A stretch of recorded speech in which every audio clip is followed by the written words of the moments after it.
ចិត្តល្អមិនគេប្រុងប្រៀបសពគ្រប់នឹងទទួលព្រះបន្ទូលក៏ពិចារណាមើលគម្ពីររាល់តែថ្ងៃឲ្យបានដឹងជាសេចក្តីនោះត្រូវឬមិនត្រូវបងប្អូនសំខាន់ណាកន្លែងហ្នឹងបាទសេចក្តីបង្រៀនគ្រប់បែបយ៉ាងយើងស្ដាប់ពេលខ្លះយើងចាប់បរោះរហូតសេចក្តីបង្រៀនគេល្អរហូតត្រូវរហូតណាស្ដាប់ទៅអូល្អណាហ្នឹងហើយដល់ពេលខ្លះទៅថាចុំខ្ញុំអត់ដែលឮសោះណាព្រះបន្ទូលហ្នឹងណាវ៉ាវល្អមែនតើណាថ្មីចេះណាសម្រាប់ខ្ញុំតាំងជឿព្រះអង្គ10ឆ្នាំហើយព្រះបន្ទូលលើកទី1ដែលខ្ញុំឮទៅមិនស្គាល់យើងអត់ពិចារណាទេពេលខ្លះគាត់តែឮគេគឺល្អគឺបរោះគឺត្រូវចិត្តហើយប៉ុន្តែអាត្រូវចិត្តយើងច្រើនតែខុសជាមួយនឹងសេចក្តីពិតបងប្អូនអរគ្នាដូច្នេះហើយបានជាគំរូអ្នកក្រុងបេរៀនេះគេទាំងអស់គ្នាពិចារណាមើលគម្ពីររាល់តែថ្ងៃដើម្បីឲ្យដឹងថាមួយណាខុសមួយណាត្រូវបាទពិចារណានេះគឺជាចំណុចសំខាន់ដូច្នេះបងប្អូនអរគ្នាតើជីវិត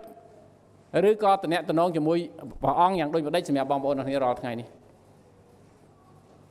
តើបងប្អូនយល់ព្រះបន្ទូលព្រះអង្គប្រមាណភាគរយតាំងពីជឿរហូតដល់ពេលនេះប្រហែលឆ្នាំហើយបងប្អូនអរគ្នាស្គាល់ព្រះបន្ទូល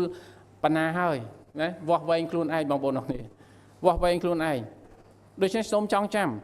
គំរូនៃពួកជំនុំដើមដែលធ្វើឲ្យពួកគេទាំងអស់គ្នាអាចនឹងរីកចម្រើនអាចនឹងដំណឹងល្អផលផុសឡើងចំណុចទី1គឺពួកគេស្រឡាញ់ព្រះបន្ទូលគេស្រឡាញ់ព្រះបន្ទូលគេឲ្យតម្លៃព្រះបន្ទូល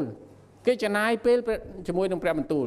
ទើបមានជីវិតផ្លាស់ប្រែហើយជីវិតផ្លាស់ប្រែរបស់ពួកគេនាំឲ្យសហគមន៍របស់ពួកគេផ្លាស់ប្រែផងដែរនេះជាចំណុចទី1ជាគំរូមួយ